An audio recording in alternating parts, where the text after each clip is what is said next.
Magandang araw mga kaibigan. Ngayon ay pag-uusapan natin ang isa pang nakakabahalang kaso.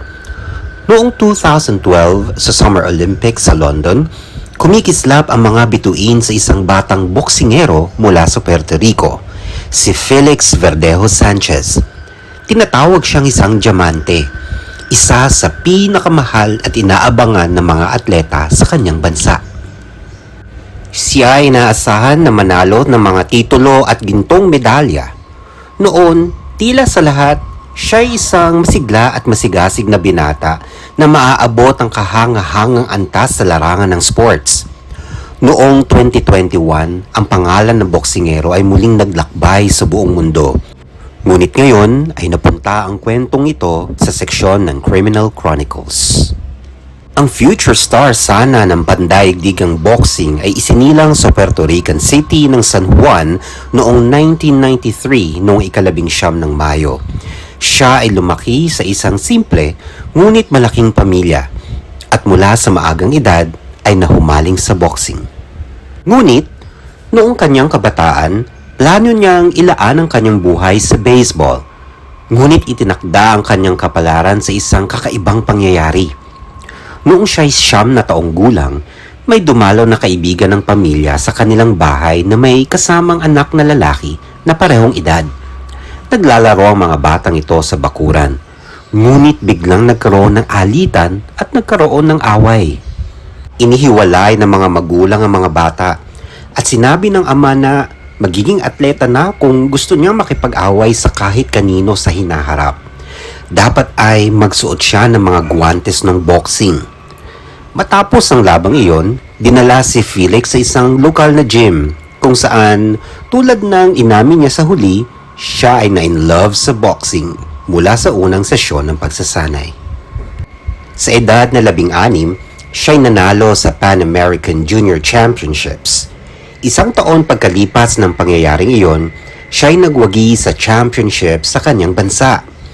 At isang taon pa ang lumipas. Pumunta siya sa Olympic Games sa London, kung saan umabot siya sa quarterfinals. Noong taong ding iyon, nagsimula ang kanyang kahanga-hangang karera sa profesional na ring.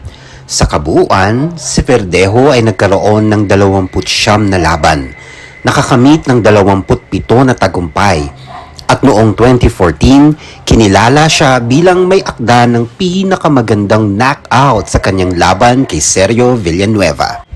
Isang taon pagkatapos, si Felix ay nanalo ng kanyang unang championship belt sa WBO Latino title, na kanyang sunod-sunod na ipinagtanggol ng 6 pang beses sa loob ng 2 taon. Lahat ng nakakita sa kanya sa laban ay walang alinlangan. Itong batang lalaki ay isusulat ang kanyang pangalan sa kasaysayan ng pandaigdigang boxing. At ngayon, kilalanin natin si Kishla Rodriguez. Ang babaeng ito ay isinilang noong Nobyembre 1993 sa San Juan. Ang buong pangalan na ibinigay sa kanya sa kanyang pagsilang ay Kishla Marlene Rodriguez Ortiz. Ang kanyang mga magulang na sina Jose at Kayla Rodriguez ay may isa pang anak na babae, si Vera Liz Nicole. At inalagaan din ng mag-asawa ang anak na lalaki ni Kayla mula sa naunang kasal nito sa ibang babae. Si Kishla ay lumaking isang bukas at sosyal na babae. Mahusay siya sa paaralan at hinahangaan ng mga hayop at nangangarap siya na maging isang veterinaryo sa hinaharap. Ang kanyang pinakamahusay na kaibigan ay ang kanyang kapatid na si Vera Liz, na siyang kanyang pinagtitiwalaan ng lahat ng kanyang mga lihim at pag-aalala. Si Kishla ay nag-aaral sa parehong paaralan tulad ni Felix Verdejo, na siyang kapareho niya ng edad. Ang dalawang kabataan ay magkakilala na mula pa noong bata pa sila. At noong umabot silang dalawa sa pagkabinata at pagkadalaga, nagsimula ang romantikong relasyon sa pagitan nilang dalawa. Ngunit noong 2011 ay naghiwalay ang mga magulang ni Rodriguez. Si Kayla ay lumipat sa kanyang mga kamag-anak sa Florida at ang kanyang mga anak na noon ay mga matanda na ay nagpasya na manatili sa San Juan. Bagaman bawat isa sa magkakapatid ay matagal nang namumuhay ng kanya-kanyang buhay, nananatili silang malapit sa isa't isa at nagkakakwentuhan tungkol sa lahat ng pangyayari sa kanilang buhay. Sa edad na 18, ang isang maaasahang boksingero na nakapaglaro na sa Olympic Games ay nagkaroon ng relasyon sa isang batang estudyante at nangarap na modelo, si Eliza Maria Santiago Sierra. Sa panahon na iyon, 14 na anyos pa lamang ang dalaga at siya ay nasa paaralan pa. Ngunit kahit noon ay nagtatakda na siya na malalaking plano para sa hinaharap kasama ang isang inaabangan at sikat na atleta. Bukod dito, hindi ring tutol ang mga magulang ni Eliza sa relasyong ito. Ang kaakit-akit at magaling na si Felix na laging may maraming tagahanga ay naging isang bituin ng boxing. Siya ay literal na iniilawan ng mga sinag ng kasikatan. Si Felix ay napapaligiran ng pambansang atensyon ng mga kababaihan. Hindi niya pinapalagpas ang pagkakataon na magkaroon ng isang romansa or short-time na relasyon sa ibang tao. At bukod dito, sa kabila ng seryosong relasyon niya kay Eliza, patuloy pa rin siyang nakikipagkita sa kanyang kaibigan mula pa sa paaralan, si Kishla. Alam ng kapatid ni Kishla, si Beralice, at ng ina nito na si Kayla Rodriguez ang tungkol sa relasyon at hindi sila sumasang-ayon dito. Bukod dito, ang sitwasyon nila ay napaka-komplikado.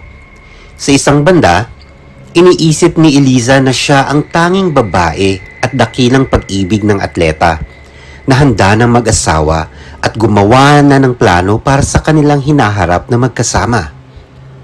Noong Agosto ng parehong taon, ilang buwan lamang matapos ang kasal, na aksidente ang atleta habang nagmamaneho ng kanyang motorsiklo. Siya ay dinala sa ospital na nasa seryosong kalagayan na may mga pinsala sa ulo, pasa at mga sugat. Ang kanyang trainer, si Ricky Marquez, ay lubos na nangambang baka mawala ang kanyang talented na athlete kung kailan ito ay nasa mataas na bahagi na ng kanyang karera. Ngunit salungat sa malungkot na prognostiko, bumilis ang paggaling ni Felix at mabilis na bumalik sa ring. Noong Setyembre 2019, nag-post ang boksingero sa kanyang profile sa social network ng isang larawan kasama si Eliza na nasa malaking termino na ng pagbubuntis.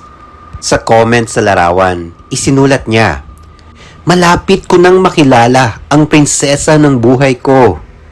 At isang buwan nang lumipas, inanunsyo niyang ipinanganak na ang kanilang anak na babae na ipinangalan nilang Miranda Verdejo Santiago. Sa publiko, tila isang responsable na asawa, maalagang ama, at pamilyadong tao ang binata.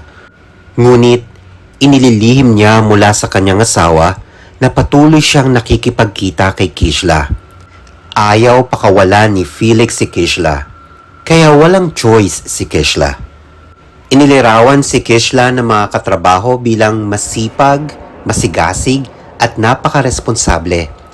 Namuhay siya kasama ang 2 aso at isang pusa na lubos niyang iniidolo.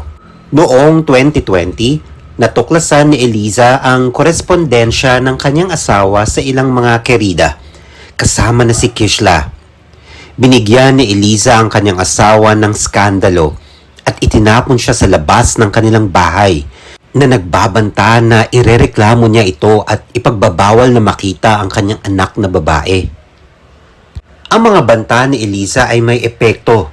Bukod pa rito, sa karera ng atleta sa panahong iyon, may naganap na seryosong decline sa atleta at mga problema na hindi niya kinakailangan.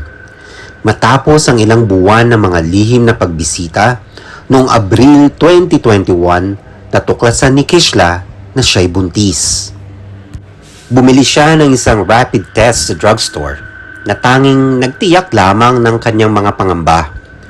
Unang tinawagan niya ang kanyang kapatid na may kaalaman sa kanyang komplikadong relasyon sa atleta at sinabi ang lahat.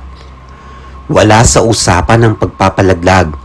Dahil si Kishla ay 27 na taong gulang na at handa na siyang magkaroon ng anak kahit na kailangan niyang palakihin ito ng mag-isa. Ilang araw pang lumipas, ibinahagi ni Kishla ang balita sa ama ng kanyang anak. Umaasa sa kanyang puso na tatanggapin ito, ngunit hindi natuwa si Felix. Nagalit siya at sinabihan ng kanyang kirida na dapat siyang pumunta sa doktor at kung mapatunayan ang pagbubuntis, kinakailangan itong ipalaglag. Natural, tinanggihan siya ni Rodriguez ng may mariing oposisyon. Pero nagsimula ang boksingero na bantaan siya at mag-insist. Sinabi ni Felix na isang delihitimong anak ay tuluyang sisira sa kanyang reputasyon at ito ay hindi niya maaaring payagan. Pagkatapos ng pagbisita ni Kishla sa ospital, kinumpara ang kanyang pagbubuntis at mayroon na siyang sertipiko upang patunayan ito. Tinawagan niya si Felix at sinabi niya ang lahat na lalong nagpatindi sa galit nito. Sumigaw si Felix at inutos na agad na patayin ang sanggol. Nagpasya ang dalawa na magkita at mag-usap sa mataong lugar na hindi ikinagulat ni Kishla dahil laging iniiwasan nila ang mapansin ng maraming tao. Ilang araw bago ang pagkikita, bumisita ang boksingero sa kanyang dating kaibigan na si Luis Antonio Cadiz na nagtatrabaho sa isang lokal na machine shop at may koneksyon din sa mundo ng krimen sa pamamagitan ng pagbebenta ng iligal na droga. Mabilis ang kinwento ni Felix ang sitwasyon at hiningi ang tulong niya para mapatay ang kanyang buntis na kasintahan. Una nang naging sentro ng atensyon ng pulis si Luis at ang pananaw na mapabilang sa bilangguan ay kinakatakutan ni Luis. Ngunit mapilit ang atleta. Nangako na lahat ay magiging maayos at hindi sila mahuhuli ng pulis. Bukod dito, ipinangako ni Felix ang isang malaking gantimpala sa pera at pumayag si Luis. Sa tulong ng kasabwat, tinawagan ni Felix si Kishla at sinabihan siya na nais niyang makipagkita sa kanya sa gabi ng Abril 29 upang kumpirmahin ang kanyang pagbubuntis at desisyonan kung ano ang gagawin sa mga susunod na pangyayari. Kasunod ng usapan nila ng kanyang minamahal, agad na tinawagan ni Kishla ang kanyang kapatid at ibinahagi sa kanya ang lahat. Mayroon pa rin siyang pag-asa na tatanggapin ni Felix ang kanyang anak at hindi tutol sa isang aborsyon. Ngunit lubos na nag-aalala si Berry Lee sa buong sitwasyon. Alam niya na tinakot ng nobyo ang kanyang kapatid at nag-aalala siya na magagawa nito ang anuman sa kanya. Tinawagan ni Berry Lee ang kanyang ina at ibinahagi ang kanyang mga pangamba. Ngunit kahit na magkasama sila, hindi nila napigilan si Kishla mula sa mapaminsalang pagkikita. Sa itinakdang oras, si Rodriguez dala ang sulat ng doktor, dumating sa pagpupulong sakay ang Kia Forte na kotse. Si Verdejo ay dumating doon sa kanyang pickup truck at sa likuran nito ay nagtatago si Luis. Kaagad na sumakay si Kishla sa sasakyan ng atleta at ipinakita sa kanya ang mga resulta ng mga pagsusuri. Muling nagsalita si Felix ng tungkol sa pag-a-abort. Ngunit si Kishla na umiiyak, muling sumagot na ayaw niyang mangyari ito. Nagsimula ang magkasintahan na mag-away ng malupitan at nauwi ito sa sigawan. Bigla namang sinuntok ni Felix si Kishla sa ulo, kaya't agad siyang nawala ng malay hanggang sa bumalik ito. Kinuha ni Felix ang isang syringe na may malaking dosage ng iligal na substansya na nakatago sa compartment ng glove ng sasakyan na nakuha ni Luis sa kanyang kahilingan at itinurok kay Kishla. Pagkatapos, kasama ang kanyang kasabwat, dinala nila ito sa likod ng sasakyan kung saan mayroon ng handang mga piraso ng alambre at isang bloke ng konkreto. Binaon ng mga lalaki si Rodriguez at saka tinakpan ito upang hindi ito makita ng sinuman. Pagkatapos, bumalik si Felix sa pickup truck habang ang kasabwat niya ang umupo sa manubela ng sasakyan ni Kishla. Sabay silang nagpunta sa tulay patungo sa San Jose Lagoon.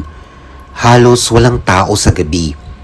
At ang dalawang lalaki, pagkatapos siguraduhin na walang makakakita, itinapon nila si Kishla na buhay pa.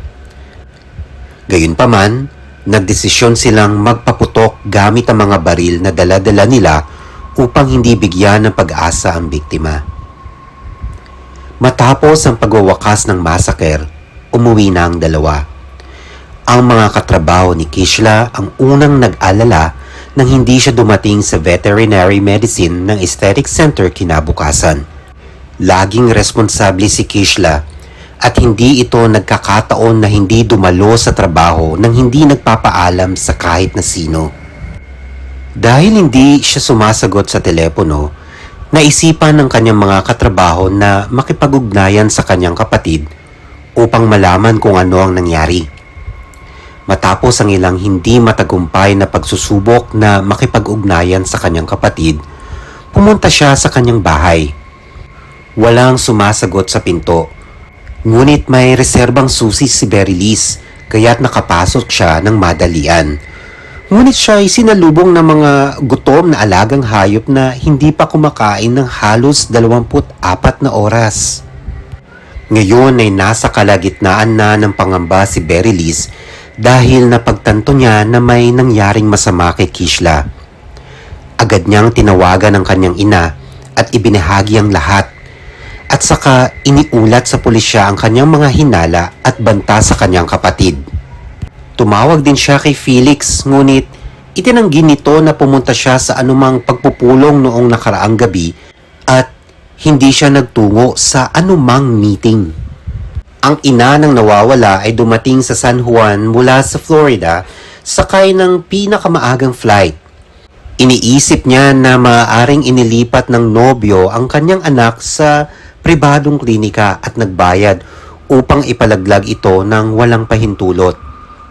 Hindi niya gustong isipin na wala na ang kanyang anak. Ang una niyang ginawa ay tanungin ng mga kapitbahay at kasamahan sa trabaho ng nawawalang babae. Ngunit wala silang napansin na kahina-hinala at hindi sila nakapagbigay ng anumang kapaki-pakinabang na impormasyon sa investigasyon. Kasabay nito, naglabasa ng mga mensahe tungkol sa pagkawala ni Rodriguez sa mga kilalang social network na may hiling na sagutin ang sino man ang may nakakaalam sa kanyang kapalaran o kasalukuyang kinaroroonan. Ang kaso ay agad na nakaagaw pansin ng malawakang publiko at nang malaman na ang nawawalang babae ay nasa isang mahabang relasyon sa isang sikat na atleta at nagdadalawang tao ito, tila nagpilahan ng mga reporter upang makipag-usap sa sinumang miyembro ng pamilya ni Rodriguez. Ang mga kamag-anak ay walang itinagong impormasyon at inilahad ang kanilang mga hinala, kabilang na ang pagbibintang kay Felix sa pangyayari. Noong ika-30 ng Abril, natagpuan ang sasakyan ni Kishla na iniwan sa silong ng lungsod. May mga dokumento at personal na gamit sa loob nito. Walang mga palatandaan ng laban sa loob na nagbigay ng bahagyang pag-asa na matagpuan pa siyang buhay. Noong 1 ng Mayo, isang naglalakad na naglilibot sa tulay sa ibabaw ng lagoon ang nakakita ng isang kakaibang hugis na tila isang tao sa mababaw na tubig. Iniulat niya ang kanyang nadiskubre sa pulis na agad namang nakuha mula sa tubig ang katawan ng isang babae. Ang mga miyembro ng pamilya Rodriguez na dumating upang kilalanin ang bangkay umaasa hanggang sa huli na hindi ito si Kishla. Ngunit, hindi natupad ang kanilang mga hiling. Ang katawan ay nasa tubig ng ilang araw at lubusang naaagnas na. Ngunit, agad na kinilala ang babae sa pamamagitan ng isang kahanga-hangang tattoo sa kanyang braso. Nang mabalitaan ng masamang nadiskubre, nag-alsa ang mga residente ng lungsod at nagsimulang mag-organisa ng mga spontaneous na rally, humihingi ng parusa para sa mga responsable. Si Verdejo ay dinetain at dinala sa istasyon ng pulis para sa pagsusuri. Ngunit, Tiniyak ng atleta na wala siyang kinalaman at itinanggi ang kanyang pagiging sangkot.